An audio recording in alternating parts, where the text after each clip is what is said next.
Okay, हाम्रो next topic छ sentence pattern है त। अब यसमा चाहिँ हामीले अब प्रोफेसनल राइटिङमा चाहिँ प्याटर्न 1 2 3 भन्ने कुरा पनि भनेर हुन्छ। सो हामी प्याटर्न 1 2 3 भनेर त्यसको अर्को नाम पनि लिएर के हुन्छ त सेन्टेन्स प्याटर्नमा भनेर हेर्छौँ है त। ओके, प्याटर्न नम्बर 1 हेरौँ फर्स्टमा। सजिलो छ यो। प्याटर्न नम्बर 1, प्याटर्न नम्बर 1 मा सब्जेक्ट वर्बको कुरा हुन्छ। सो सब्जेक्ट र वर्ब भएको सेन्टेन्स नै प्याटर्न 1 सेन्टेन्स हो। एकदमै सजिलो छ है यो। अब जस्तै के हो त भन्दाखेरि we worked, everyone is studying, she might have called। अब यसमा सब्जेक्ट र वर्ब छुट्याउन गाह्रो छ त छैन है। Subject verb, subject verb, subject verb है, गाह्रो छैन। सो अब सेन्टेन्स भनेपछि एउटा मिनिङ दिने हुनु पर्यो। यसले मिनिङ पनि दिएको छ र यसमा के त अब्जेक्ट छैन। यसमा चाहिँ कुनै एडिसनल वर्डहरू राख्नु पर्दैन यसको सेन्सलाई चाहिँ कम्प्लिट गर्नको लागि। सो यो एउटा प्रोपर सेन्टेन्स हो र यो चाहिँ हाम्रो प्याटर्न नम्बर 1 भयो है। एकदमै सजिलो छ, सब्जेक्ट र वर्ब आएको मात्रै। अब प्याटर्न नम्बर 2 हेरौँ। प्याटर्न नम्बर 2 हेरौँ है त। अब प्याटर्न नम्बर 2 मा के त सब्जेक्ट, एक्सन वर्ब र verb object. Subject, action verb र अब्जेक्ट। सब्जेक्ट, एक्सन वर्ब र अब्जेक्ट। जस्तै अब एक्जाम्पलबाटै हेरौँ। Luke needed a new car. A new car. He and a friend questioned the salesperson. Then the sales manager provided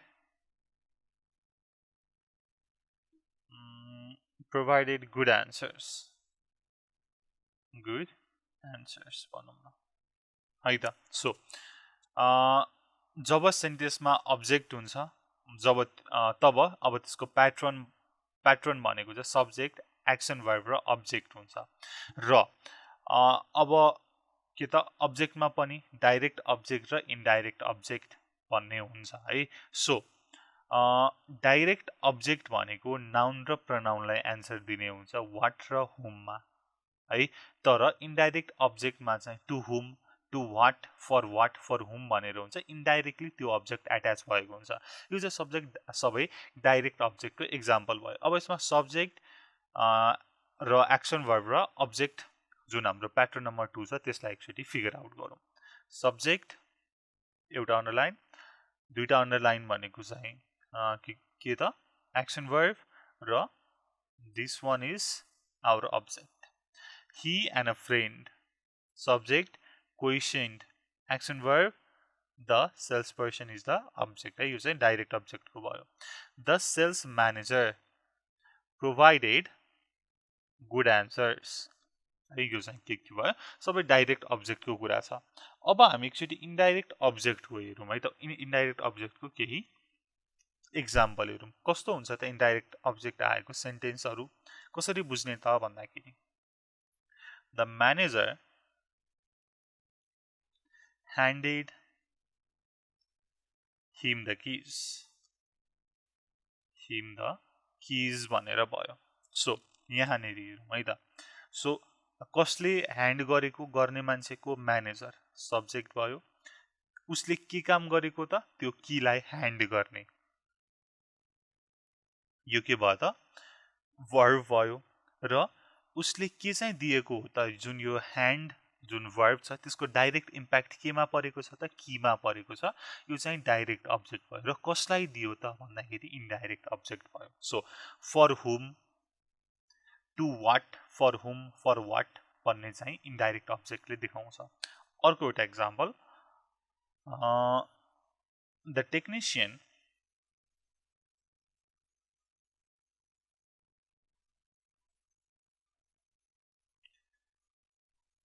gave the vehicle a tune-up.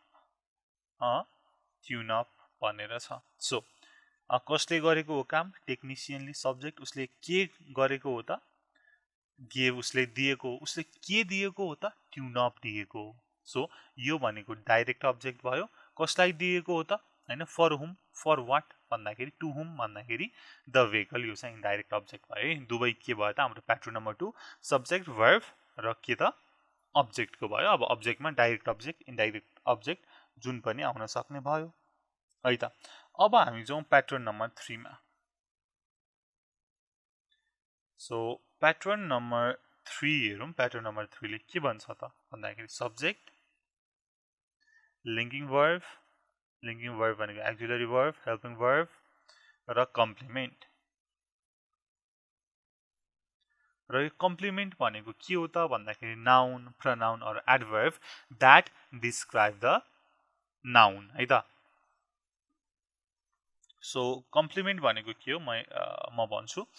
A complement is noun, pronoun or adjective that describes or rename the subject. Subject लाई चाहिँ rename गर्ने अथवा describe गर्ने noun, pronoun or adjective नै के हो त? Complement हो। र लिङ्किङ वर्ब भनेको के हो त भन्दाखेरि,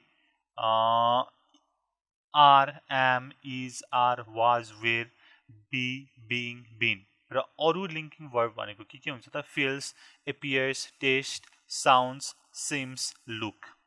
यसको बारेमा थोरै कुरा गरौँ। लिङ्किङ वर्बको म लिस्ट गर्छु है, यो कुरा चाहिन्छ तपाईँहरूलाई। So am, is, are, was, were, be, being, been है, सबै बी को फर्महरू भयो। र अरू लिङ्किङ वर्ब भनेको feels, appears, taste, sounds, seems, looks भनेको के भयो त? लिङ्किङ वर्ब भयो। कम्प्लिमेन्ट भनेको के हो त भन्दाखेरि, नाउन, प्रनाउन अथवा adjective that describes or rename or renames the subject. सो सब्जेक्टलाई डिस्क्राइब गर्ने, रिनेम गर्ने नाउन, प्रनाउन अथवा एडजेक्टिभ के हो त भन्दाखेरि कम्प्लिमेन्ट हो। अब एक्जाम्पल त हेर्नै पर्यो हैन। अब एक्जाम्पल हेरौँ।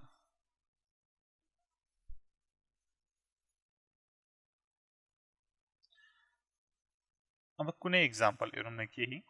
द इन्स्ट्रक्टर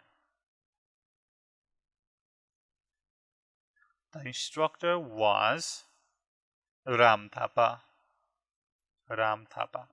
सो वाज भनेको के आयो? अघि माथि मैले पोइन्ट आउट गरिसकेँ, लिङ्किङ वर्ब भयो।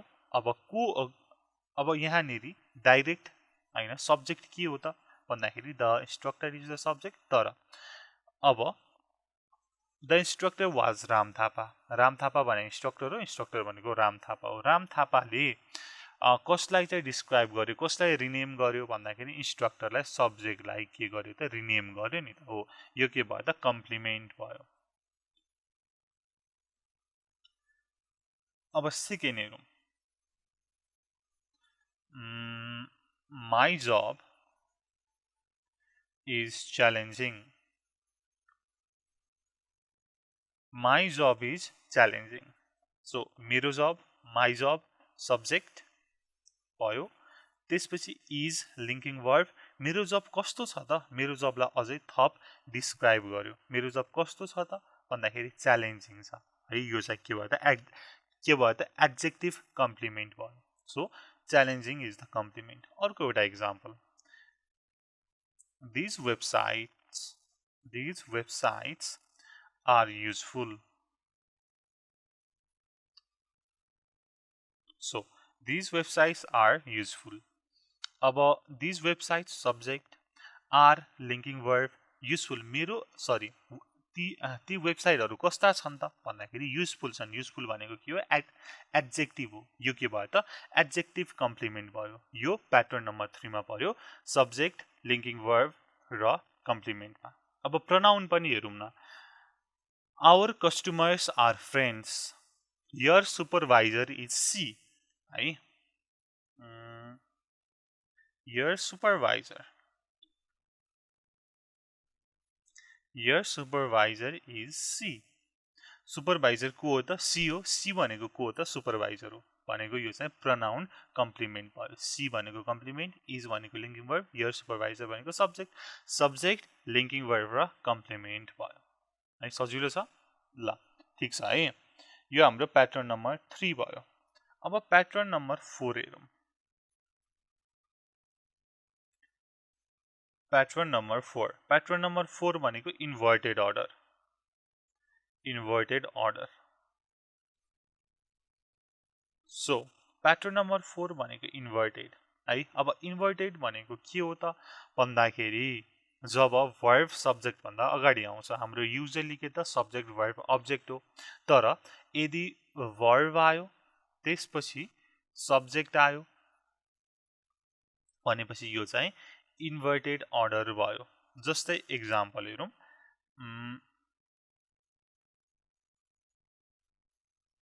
Sitting in front is Ram. Sitting in front is Ram. So यो sitting भनेको के हो त? verb भयो। So Ram भनेको चाहिँ सब्जेक्ट भयो नि त। को चाहिँ बसिरहेको छ त? Ram भनेको सब्जेक्ट भयो। So sitting अगाडि आयो, verb अगाडि आयो, यो इन्भर्टेड अर्डर भयो। अर्को एउटा एक्जाम्पल। Working here